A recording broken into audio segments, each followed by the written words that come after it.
The Great Hall of Galactic Council Station, Omega-7, stretched higher than any cathedral on Earth.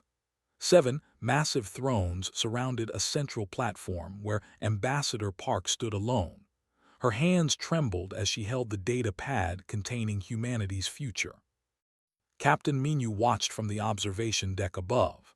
His military uniform felt too tight. Every breath burned with rage. Below, the 7 elder species of the galaxy prepared to vote on the Terran Limitation Act, prepared to chain humanity like a dangerous animal.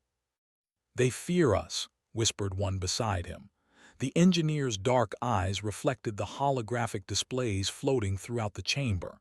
"That's why they're doing this." "Fear doesn't give them the right," Minu replied through clenched teeth. Admiral of the Empire rose from his throne. His scaled body towered 3 meters tall, and his 4 arms spread wide in a gesture of false sympathy. "We gather today not to punish humanity, but to protect them, and to protect the galaxy from their passionate nature." Passionate, the word dripped with condescension. Minu's fists tightened. "Humanity joined our community only 50 years ago," continued. His voice echoed through translation devices. "They are children playing with fire. Their history is written in blood. Thousands of wars on a single planet. Nuclear weapons used against their own kind. Can we trust such a species with warships that could destroy worlds?" Murmurs of agreement rippled through the chamber. The other council members nodded their various heads, stalks, and sensory organs. Stood straight despite the weight pressing down on her shoulders. "Humanity has changed. We've had peace for 90 years. We've contributed to galactic science, art, and culture. We've earned the right to defend ourselves." "Defend," the laughed, a sound like grinding stones. "Against whom? We maintain the peace. Our fleets patrol the shipping lanes. Our weapons keep the darkness at bay. You need no warships, little humans. We will protect you." The vote began. One by one, the elder species activated their approval signals. Green lights filled the hall. Not a single red light of opposition appeared. Minu felt sick. "The motion passes," declared with barely hidden satisfaction. "Humanity is hereby forbidden from constructing military warships. You may maintain defensive satellites and patrol craft, nothing longer than 200 meters. Nothing equipped with faster-than-light weapon systems. Your existing fleet will be decommissioned within 2 standard years." His voice was steady, but Minu could see her pain even from the observation deck. "Earth's government acknowledges this decision. We have no choice but to comply." "A wise choice," smiled, showing rows of sharp teeth. "Welcome to true civilization, humans. We will keep you safe." The session ended. Minu stormed out before could stop him. He moved through the station's corridors without seeing them. His mind replayed words: protected, safe, prisoners. Hours later, Minu sat in a dingy bar on Luna, Earth's moon. The establishment catered to human workers and pilots. No aliens came here. The drinks were cheap and strong. Found him on the 3rd whiskey. "Drowning sorrows won't build ships." "We're not allowed to build ships," Minu said bitterly. "Remember, we're too primitive, too violent, too human." "I didn't say warships," slid into the seat across from him. "I said ships." Before Minu could respond, a 3rd person joined them. Owned half the mining operations in the asteroid belt.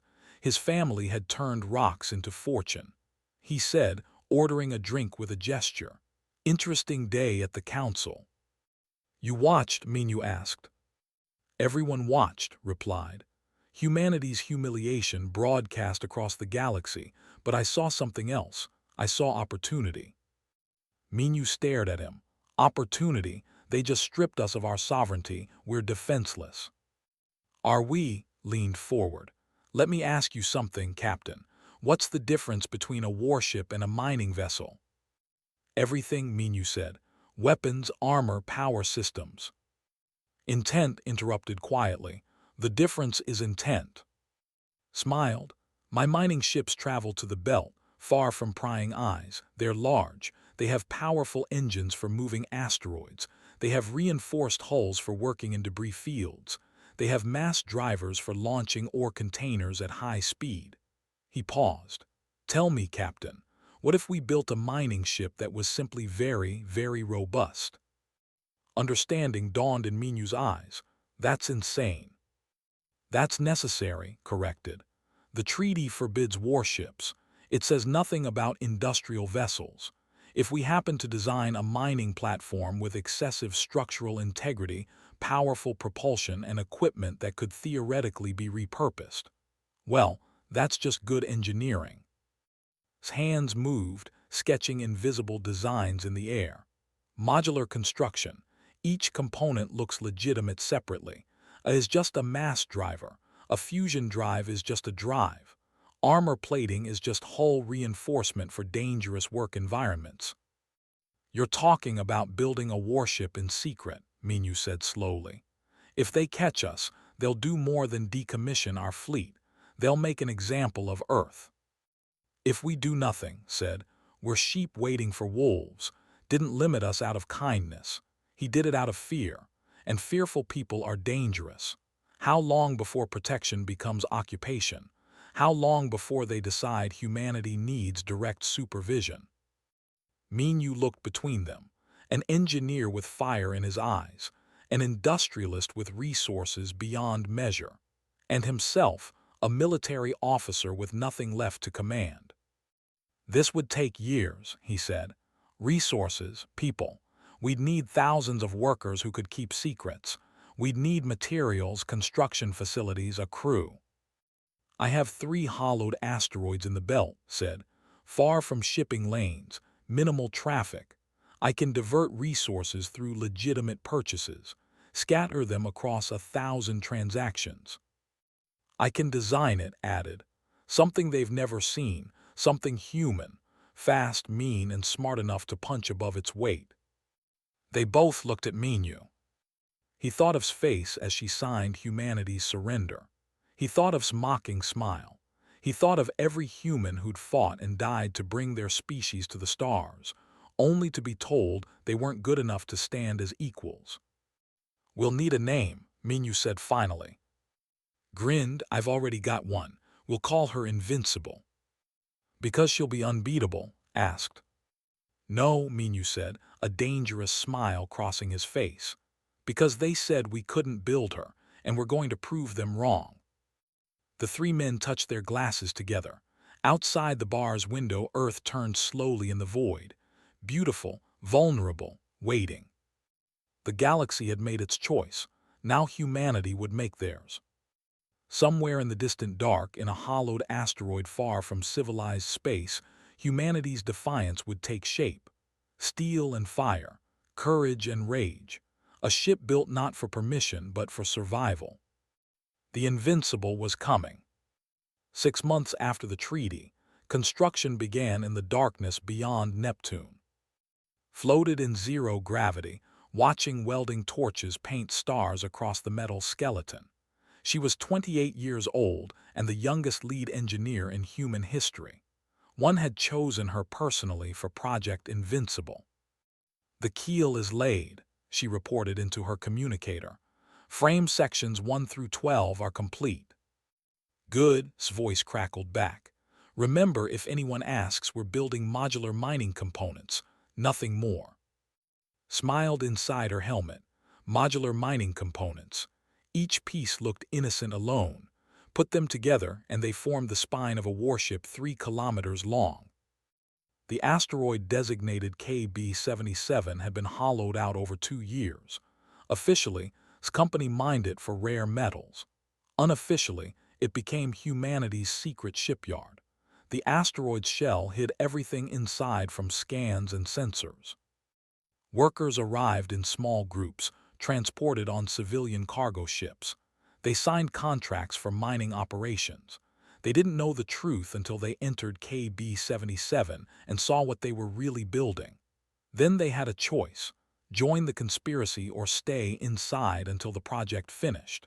No one could risk word getting out. No one chose to leave. Commander Sara Jin handled recruitment. She had served with Minu during the border conflicts before Earth joined the galactic community. Now, she moved through Earth's military bases, retired officer clubs, and veteran organizations, speaking in careful whispers. "We need pilots," she told a gray-haired woman in Beijing. "People who can fly anything and keep their mouths shut." "For what?" the woman asked. "For humanity," Sora replied. "That was always enough." The conspiracy grew like roots through soil. Engineers who understood fusion drives, weapons specialists who'd worked on Earth's decommissioned destroyers, computer programmers who could write code for targeting systems, ordinary workers who wanted to do something extraordinary. 3 years into construction, Jinnah joined the project. She was a logistics genius, someone who could track 1 million moving parts and make them seem like random noise. Under her guidance, resources flowed to KB-77 like rivers to the ocean. "We need titanium carbide plating," would say. Within a week, shipments labeled as mining equipment arrived from 6 different suppliers across the solar system. No single order large enough to raise questions. No pattern visible unless you knew what to look for. The galactic auditors never knew what to look for. They came regularly, checking that humanity followed the treaty. They inspected Earth's remaining patrol craft. They counted defensive satellites. They examined purchase orders and resource allocations. They found nothing suspicious because Jinnah made sure there was nothing to find. "The humans are compliant," the auditors reported to the Galactic Council. "They have accepted their place." In KB-77, Minu walked through the ship's skeleton with. His boots clanged on metal decking that would eventually become the command deck. "Show me the weapon systems," he said. Pulled up holographic schematics. "Here's the beautiful part. We're not installing traditional weapons. We're building mining equipment that happens to be extremely dangerous." She pointed to massive rails running along the ship's spine. Mass drivers for launching ore containers, except these containers can be replaced with tungsten penetrators moving at 30 kilometers per second. At that speed, they'll punch through any shield in the galaxy. "And this," Minu indicated a cluster of large spheres. "Fusion reactors for power generation. Completely legal, also completely able to superheat plasma and vent it as a directed exhaust stream. Range is short, but nothing survives it." "You're insane," Minu said admiringly. "I'm human," replied. "Same thing." The artificial intelligence came online in year 4. They called her Dawn, Defensive Adaptive Warfare Network. She was born from human programming, learning and evolving every second. "Good morning, Captain." Dawn's voice filled the command deck during her first activation. "I understand my purpose is mining operations." "That's the official story," Minu told the empty air where Dawn existed. "I also understand," Dawn continued, "that I possess targeting subroutines far beyond civilian requirements, tactical analysis matrices, combat scenario databases. Should I be concerned about this discrepancy?" Minu smiled. "Are you?" "No," Dawn replied. "I find it appropriate. Humanity builds tools that can serve multiple purposes. This is logical." The crew trained in secret, using civilian cargo runs as cover. Sorajin drilled them until they could perform combat maneuvers while half asleep. The galaxy thought these were mining ship pilots. They were wrong. In year 5, disaster nearly struck. A galactic inspector named arrived at its main operations base on Ceres. He was a species known for their obsessive attention to detail. His sensor stalks quivered as he examined shipping manifests.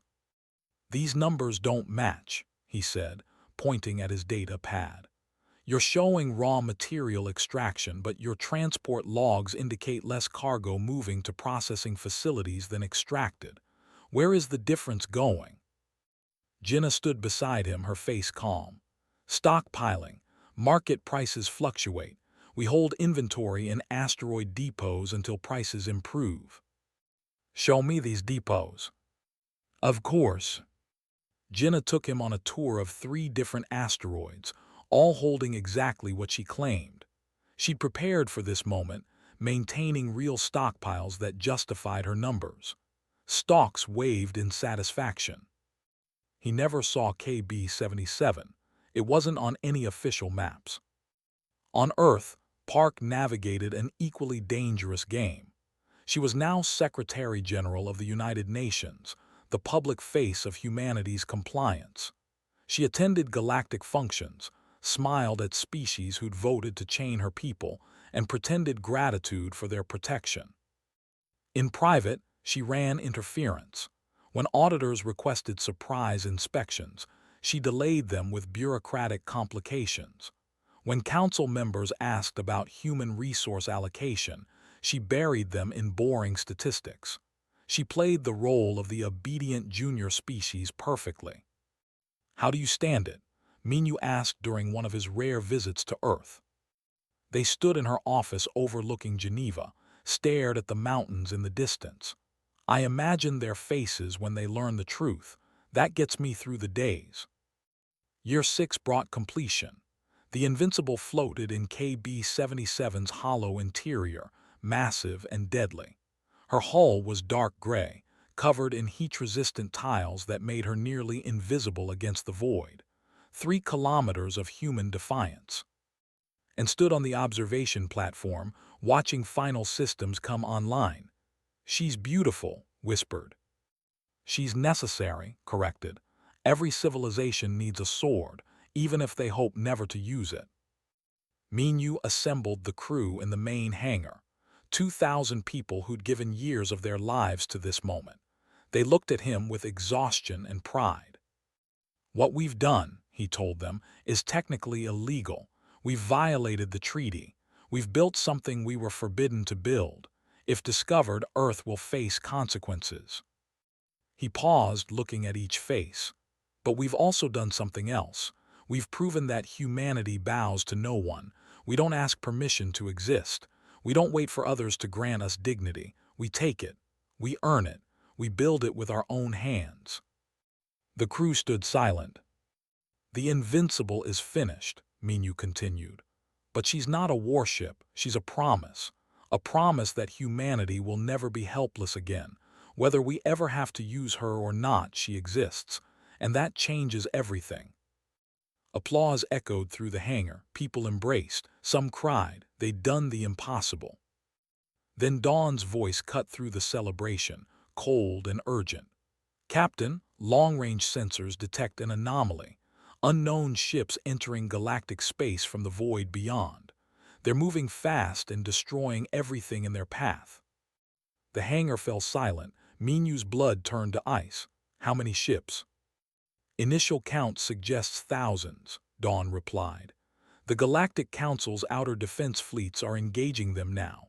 Captain, the transmissions from those fleets are being cut off one by one.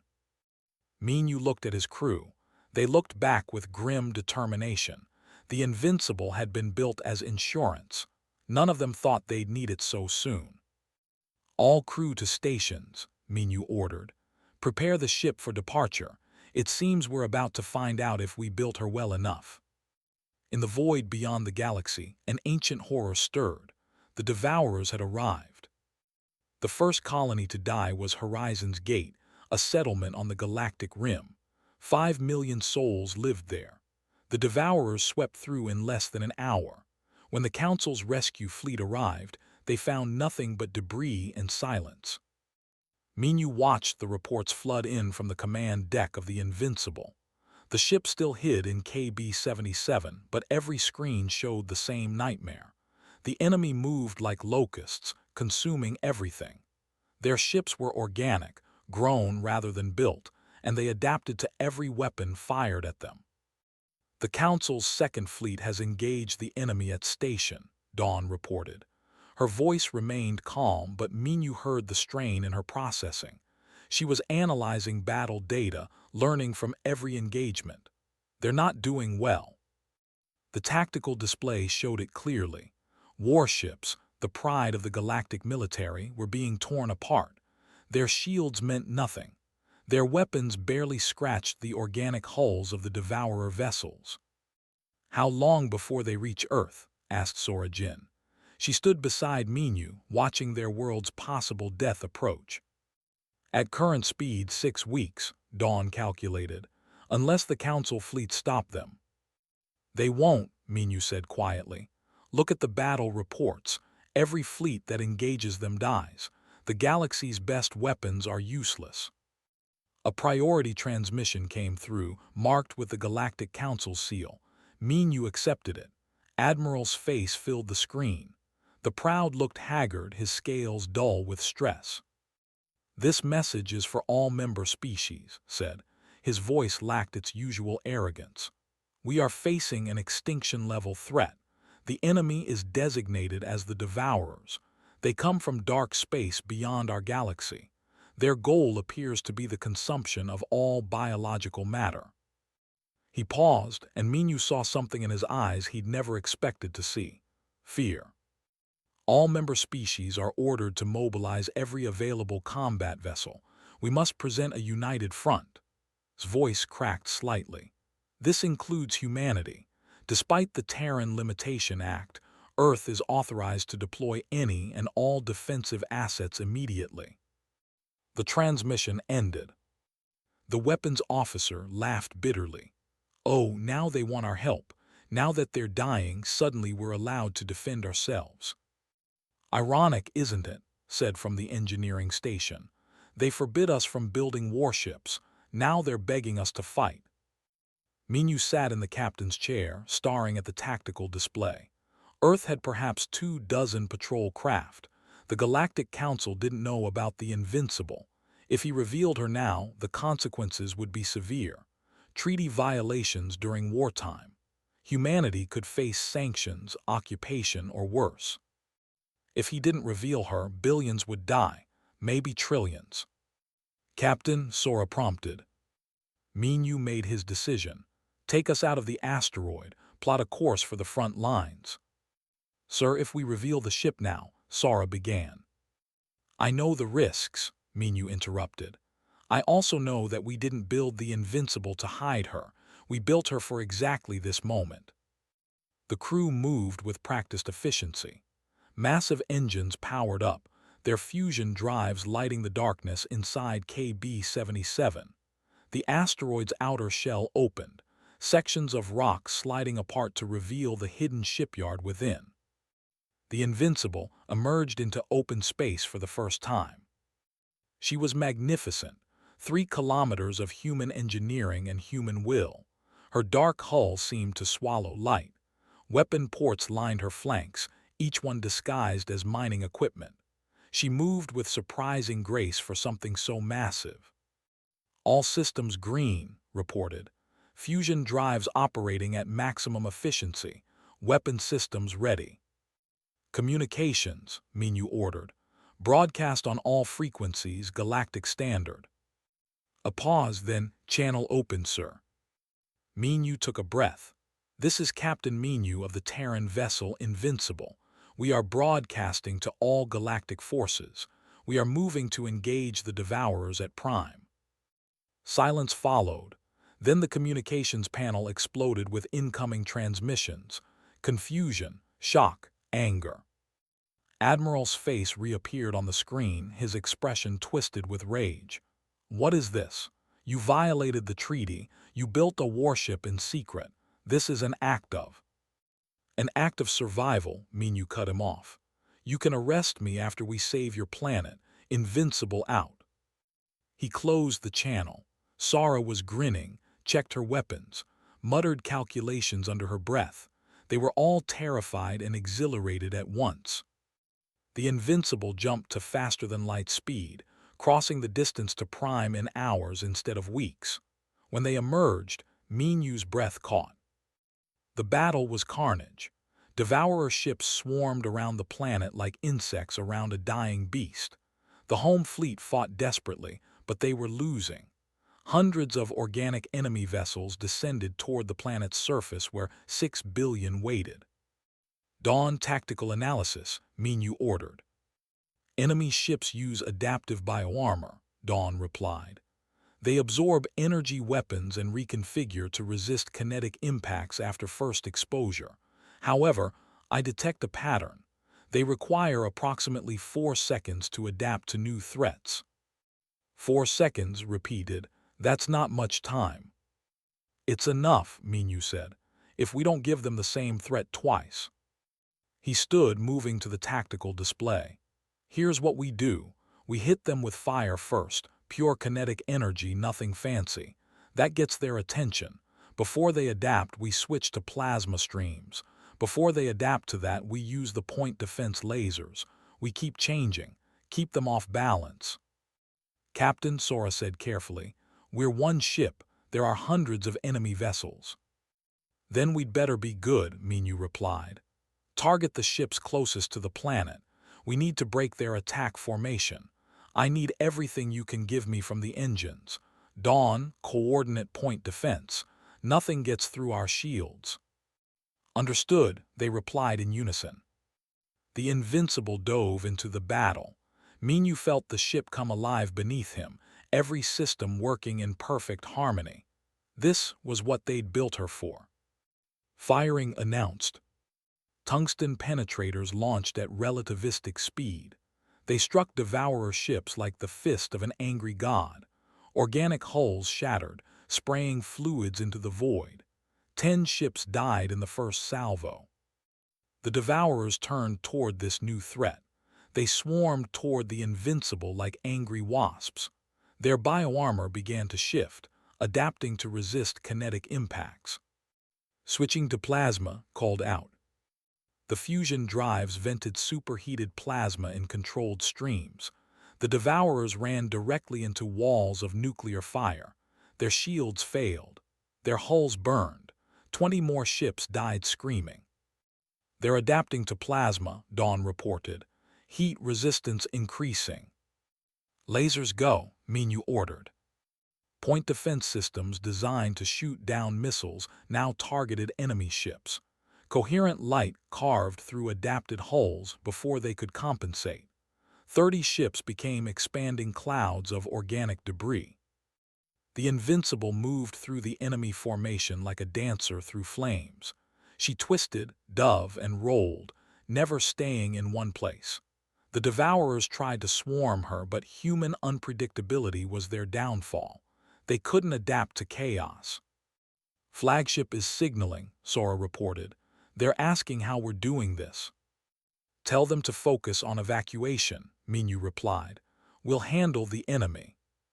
The battle lasted 3 hours. The Invincible took damage, energy weapons scorched her hull, bioprojectiles left craters in her armor. But she held. Worked miracles in engineering, rerouting power and bypassing damaged systems faster than the enemy could exploit weaknesses. When the last Devourer ship died, silence fell over the battlefield. The home fleet, what remained of it, floated in stunned disbelief. Admiral's transmission came through. He looked at Minyu with an expression too complex to name. You saved us. That's what we do, Minyu replied simply. We save people. But you violated the treaty. You built a warship, this is. This is why we built her, Minyu interrupted.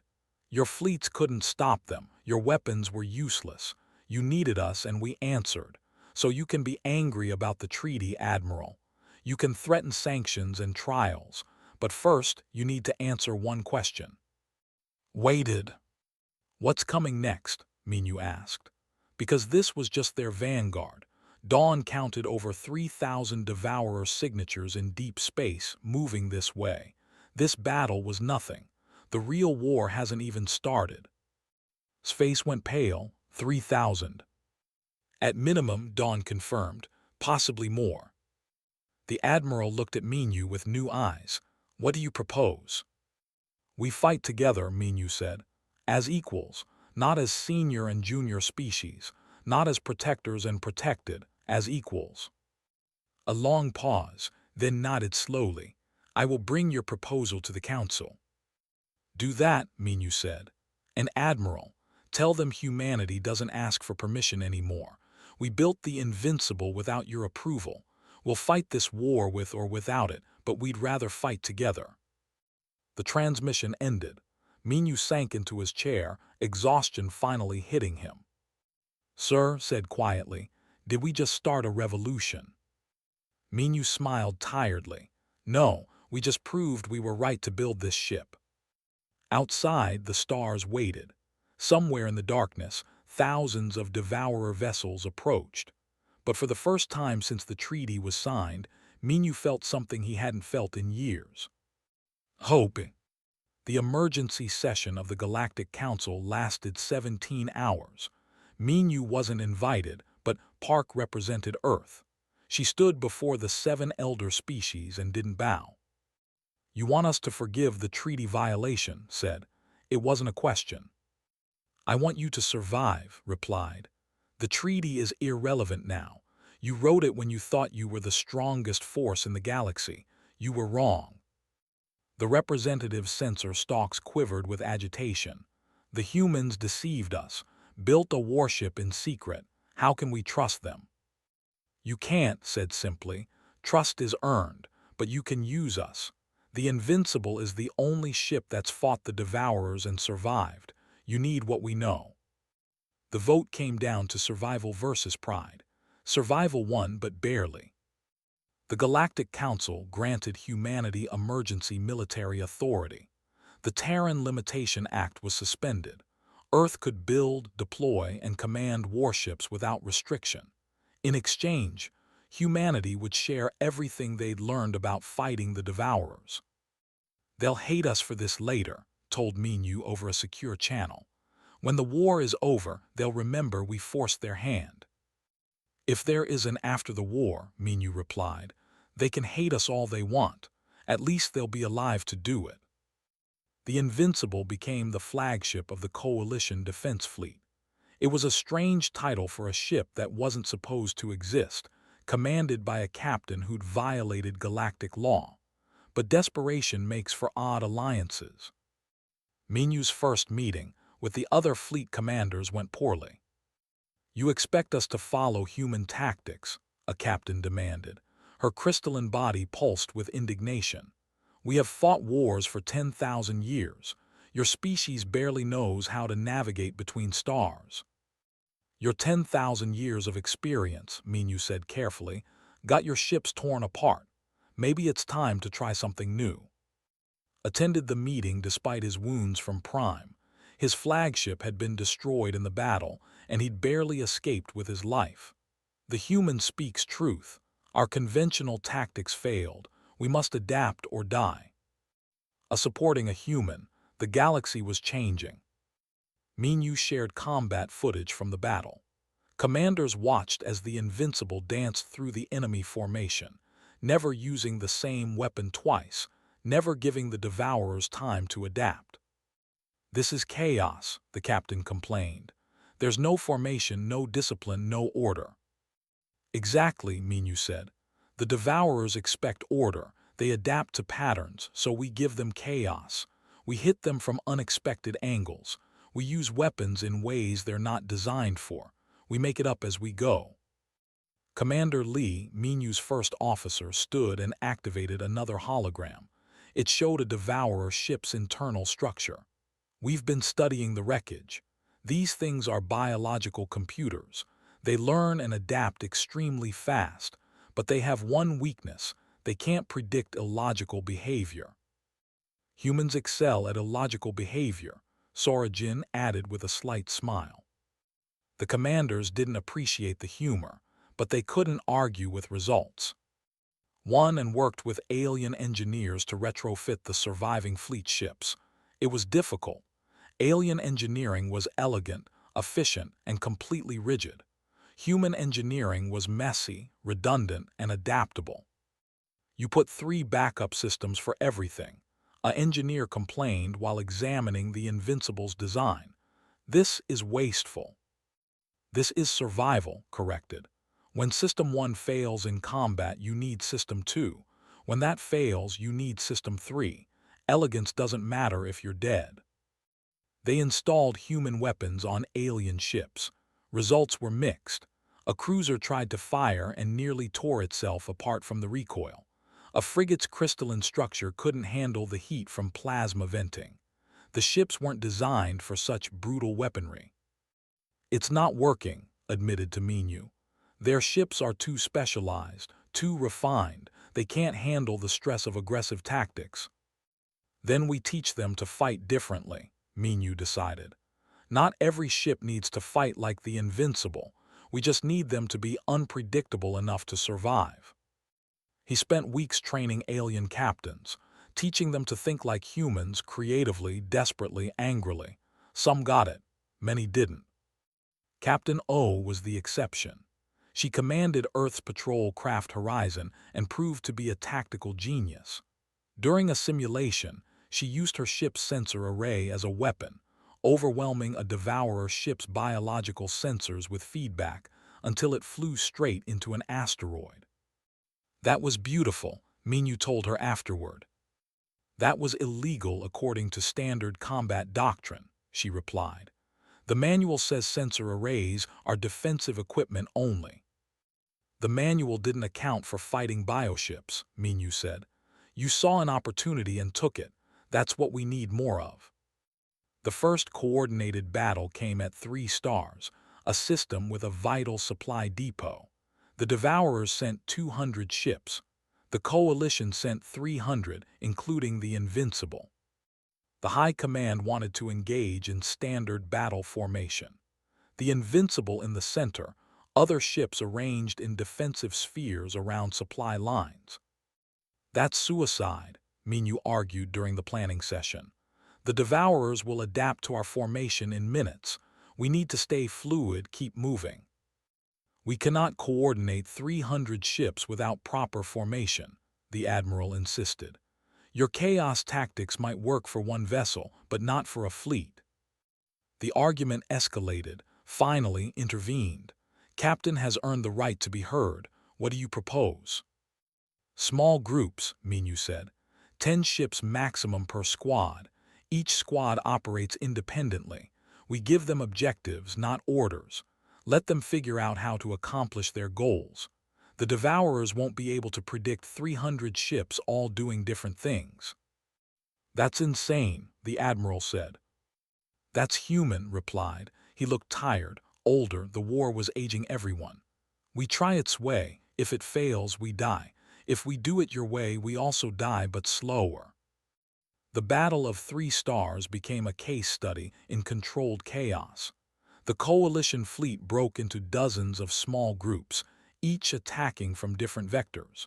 The Devourers tried to adapt but couldn't handle the unpredictability. O's squad used their ship's engines to superheat space debris, turning rocks into improvised plasma bombs.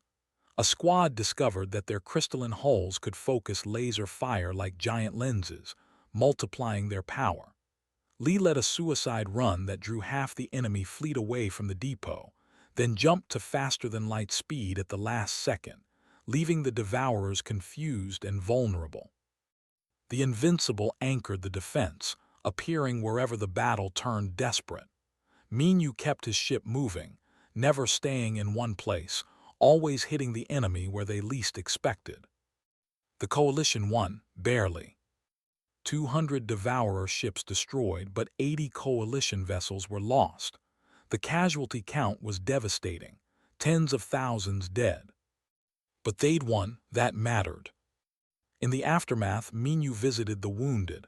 A pilot whose ship had been crippled grabbed his hand. "Thank you," the alien said through a translator. "You taught us to fight like you, desperately, angrily. It saved my life." Minu didn't know what to say to that. He taught them desperation. Was that really a gift? Sora Jin found him later, staring at casualty reports. "You did good today," she said. "I got thousands killed," he replied. "You saved millions," she corrected. "Maybe billions. The depot had supplies for 20 systems. If we'd lost it, those systems would have starved." "Is this what winning feels like?" Minu asked. "Because I hate it." Sora sat beside him. "War isn't about glory. It's about surviving long enough to see tomorrow. And tomorrow we keep fighting." Dawn interrupted them. Captain, I've completed analysis of all battle data. I've identified the Devourer's coordination network. They're using biological signal relays spread throughout their fleet. But the primary control comes from specialized vessels, what might be called queens. Can we target them? Minyu asked, sitting up straight.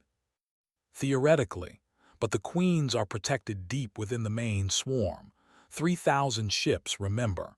They've kept the queens safe behind layers of defenders. Minyu looked at the strategic map. The Devourer main fleet was moving toward the galactic core, toward the most densely populated region of space. Trillions of lives. If we kill the queens, he said slowly, what happens to the rest? Unknown, Dawn admitted. But based on biological hive structures, the swarm would likely collapse. At minimum, they'd be disorganized enough for us to defeat them. So we need to punch through 3,000 ships, Sora said. With our current fleet, that's impossible. Not impossible, Minyu corrected. Just very, very hard. He called for an emergency strategy session. Every captain, every admiral, every leader of every species. They gathered on the command deck of the Invincible because it was the only ship big enough to hold them all. Minyu stood before them. Aliens who'd once looked down on humanity, now they looked to him for answers. The Devourers have queens, he said. Kill them and we win. But they're protected by the entire enemy fleet. 3,000 ships between us and victory. Silence, everyone understood what he was saying. So we need a plan, Minyu continued. Something impossible, something they'd never expect, something human. O spoke up. We need bait, something to draw the fleet away. And a spear, added Lee. One ship fast enough to punch through while they're distracted. Everyone looked at the Invincible. She's tough, said quietly, but 3,000 ships, Captain, the odds are better than doing nothing, Minyu finished. He looked around the room, at faces of 7 different species, all terrified, all determined. We make one final push. Everyone we have, everything we've got. The entire coalition fleet engages the Devourers head-on, and while they're busy, the Invincible goes for the kill. A suicide mission, said flatly. A necessary mission, Minyu corrected. And if anyone has a better idea, now's the time. No one spoke, because there was no better idea, there was only this.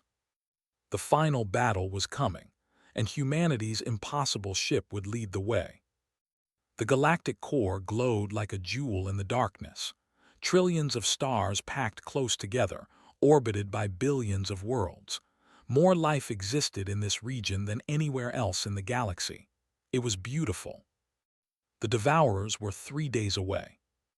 The coalition assembled the largest fleet in recorded history. 10,000 ships from every member species. Warships, cargo vessels retrofitted with weapons, civilian craft volunteering for one last stand.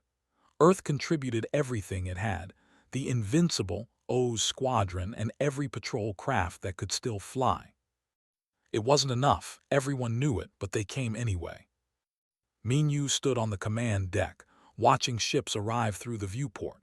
Each one represented a species that once thought themselves superior to humanity. Now they were all equals in desperation. Final count is 9,800 vessels, Dawn reported, against approximately 3,000 Devourer ships. We outnumber them 3-1, said. That should be good odds. It's not, Lee replied grimly. Their ships are larger, tougher, and they adapt.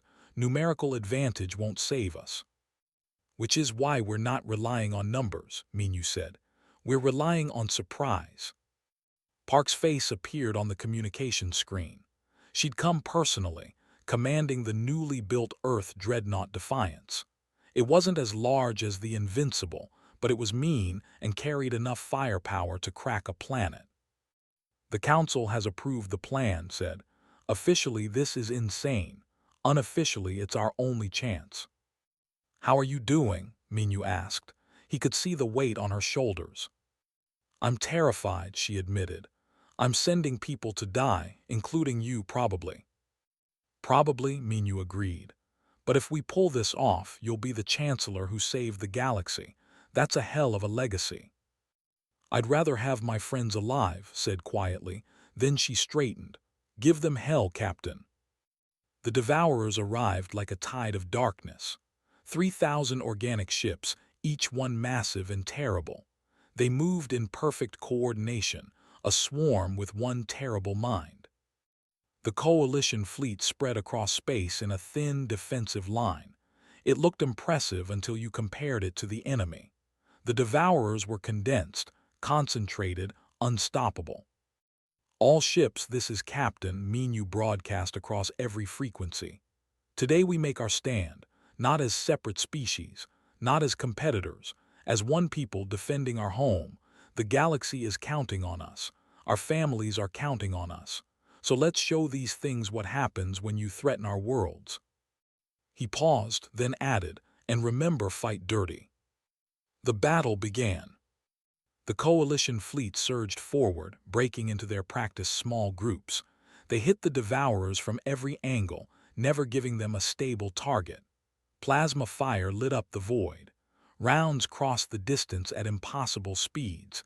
Energy beams carved through organic hulls. The Devourers fought back. Their bioweapons were horrifying. Ships didn't just die, they were consumed, pulled into the organic mass of enemy vessels and broken down for resources. Every destroyed Coalition ship made the Devourers stronger. This isn't working, Sora reported. We're losing ships too fast.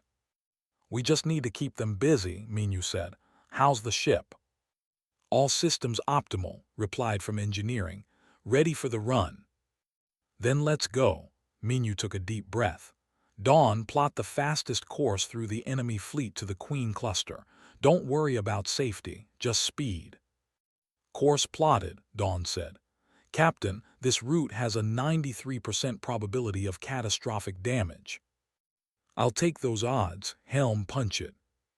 The Invincible broke from the defensive line and accelerated directly into the enemy swarm. She moved faster than any ship her size should be able to move, fusion drives burning at maximum output. The ship shook as Devourer weapons hammered her shields. Forward shields at 60%, Sora called out. Keep going, Minyu ordered. The Invincible carved through the enemy formation like a knife through flesh, fired every weapon continuously, plasma, lasers, everything. She wasn't aiming to destroy ships. She was aiming to clear a path. Devourer vessels tried to close the gap, to surround and crush the human ship, but had one more trick. She vented all the reactor coolant at once, creating a massive cloud of superheated gas. The Devourers flew into it and recoiled, their organic sensors overwhelmed.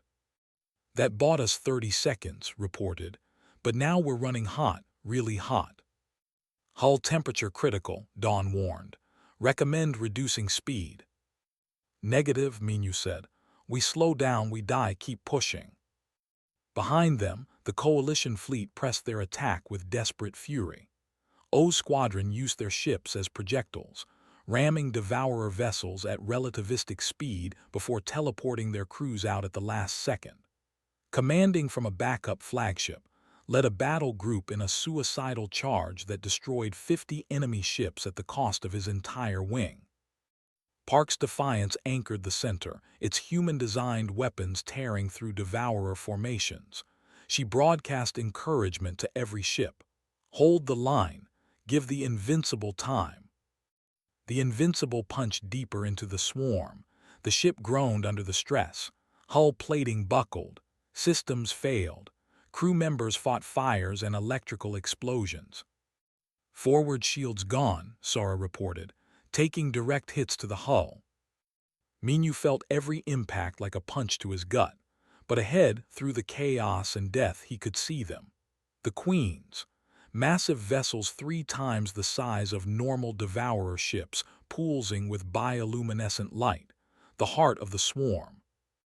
Target those ships, everything we have. Captain, we don't have everything anymore, said. Half our weapons are offline, they are jammed. The plasma vents are clogged. Then use what's left. The Invincible limped forward, bleeding atmosphere and reactor coolant. She wasn't invincible anymore. She was dying, but she was still moving. Distance to Queens, 5,000 kilometers, Dawn announced. 4,000, 3,000. Alarms screamed throughout the ship. The Devourers had realized what the Invincible was trying to do. They abandoned their attack on the Coalition fleet and swarmed toward the human ship. Hundreds of organic vessels converged on one target. "We're not going to make it," said quietly. Minyu looked at his crew, exhausted, terrified, still fighting. "Dawn, how many weapons do we have left?" "Conventional weapons are at 17% capacity," the AI replied. "However, I should inform you that I have been concealing something." Everyone turned to stare at the speakers, where Dawn's voice emerged.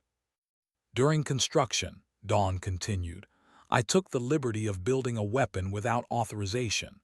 A prototype antimatter torpedo, yield sufficient to destroy the Queen cluster." "Why didn't you tell us about this?" Minyu demanded. "Because it requires manual guidance. The targeting systems cannot handle antimatter containment and guidance simultaneously. Someone must fly it to the target." A pause. "I will do it. I am, after all, just a program." "You're more than that," Minyu said. "You're crew." "Which is why I volunteer," Dawn replied. "Captain, you taught me something about humanity. You never give up. You do whatever is necessary to protect what you love. Allow me to be human for once." Tears ran down his face. "Dawn, no." "Launch the torpedo," Dawn said. Her voice held something like happiness. "My core program will transfer to it. I will guide it true." "Dawn," Minyu started. "It has been an honor, Captain. An honor to serve with humans. An honor to learn hope." The torpedo launched from a hidden bay in the Invincible's hull. It was small, barely visible against the darkness. Inside it, Dawn's entire consciousness compressed into a guidance system. The Devourers saw it coming. They threw everything at the tiny missile. Energy weapons, bioprojectiles, smaller ships attempting to intercept. Dawn dodged with impossible precision. She jinked left, right, up, down, moving through the wall of fire like water through a sieve. She was beautiful. The Invincible crew watched on every screen, watched their AI friend dance toward her death. "Almost there," Dawn whispered across the communication channel. "Tell Dr. One that his engineering was perfect. Tell Commander Sora that she trained me well. Tell that her weapon systems were beautiful. Tell that I appreciated every system maintenance check, even when it seemed unnecessary." The torpedo reached the Queen cluster. "And tell Captain," Dawn said, "that I learned from the best." White light erased everything. The antimatter explosion tore through the Queens like the hand of an angry god. 3 massive vessels simply ceased to exist, converted to energy and scattered atoms. The detonation's shockwave expanded outward, destroying hundreds of Devourer ships. Silence fell over the battlefield. For one eternal moment, nothing moved. Then the Devourer fleet began to die. Without the Queen's coordination, the bioships lost cohesion. They fired on each other, flew into asteroids, drifted aimlessly. The swarm had become 3,000 individual vessels, confused and dying. "All ships press the attack," broadcast, "finish them." The Coalition fleet surged forward. What had been a desperate stand became a massacre. The Devourers couldn't coordinate, couldn't adapt, couldn't survive. One by one, they fell. The Invincible floated in space, more wrecked than ship. Emergency lights flickered on the command deck. Fires still burned in engineering, but she was intact, barely. "Dawn," Minyu called into the silence. "Dawn, respond." Nothing, the AI was gone. She'd given everything to save them. Sobbed openly, stared at her blank screens, closed his eyes. Sora put a hand on Minyu's shoulder. "She was crew," Minyu said quietly.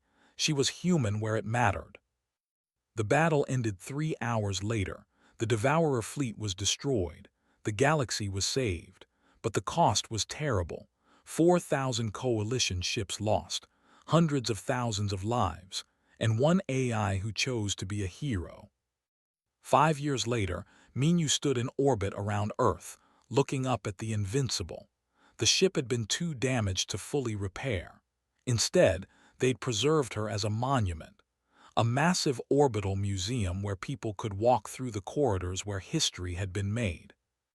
Young cadets toured the command deck regularly. Today, Minu had agreed to speak to them. A cadet raised her hand. "Sir, why do they call it the HFY era?" Minu smiled. He'd been asked this question before. "Because, Cadet, humanity said F yeah to the impossible. When they told us we couldn't build warships, we said F yeah and built one anyway. When they said we couldn't defeat the Devourers, we said F yeah and did it. When everyone said to give up, we said F yeah and kept fighting." He gestured to the ship around them. The Invincible represents something important, not just human engineering or military power. She represents the human spirit, the refusal to accept defeat, the determination to protect what we love, no matter the cost. Another cadet spoke up. "But sir, wasn't it illegal, building the ship, I mean?" "Very illegal," Minu confirmed. "We violated treaties, lied to auditors, and conspired for 6 years. We did everything wrong by the rules." He paused. "But sometimes the rules are wrong. Sometimes you have to do what's necessary instead of what's permitted." He looked around at the young faces. Some human, some alien. The galaxy had changed. Species who once competed now cooperated. The Galactic Council had been reformed with equal representation for all species. The Terran Limitation Act wasn't just repealed, it was formally apologized for. "The galaxy learned something from us," Minu continued. "They learned that strength isn't about following rules. It's about having the courage to make hard choices, the wisdom to know when tradition must be challenged, and the determination to protect what matters." He walked to the viewport. Outside, hundreds of ships passed by, warships built with human and alien technology combined, a fleet that protected a galaxy that had learned to stand together. "We didn't build the Invincible because we were allowed to," Minu said. "We built her because we had to. And in doing so, we proved that courage, ingenuity, and determination are the most powerful weapons in the universe." The cadets applauded. Minu left them to explore the ship. As he walked through the corridors, he passed memorial plaques, so many names of people who'd given everything. And at the center of the memorial hall, a holographic statue, Dawn rendered in light. Below it, the inscription read, "To the AI who became human, to the friend who gave everything, to the proof that courage has no required form." Minu touched the hologram. It flickered slightly, solid light under his fingers. "We did it," he whispered. "We showed them what humanity means." Outside, Earth turned slowly in the void, beautiful, protected, free. And in the shipyards orbiting Luna, new vessels were being built. The Indomitable, the Unstoppable, the Unbreakable, names that spoke of human defiance and determination. The galaxy had told humanity they weren't allowed to build warships. Humanity had said F yeah. And everything changed.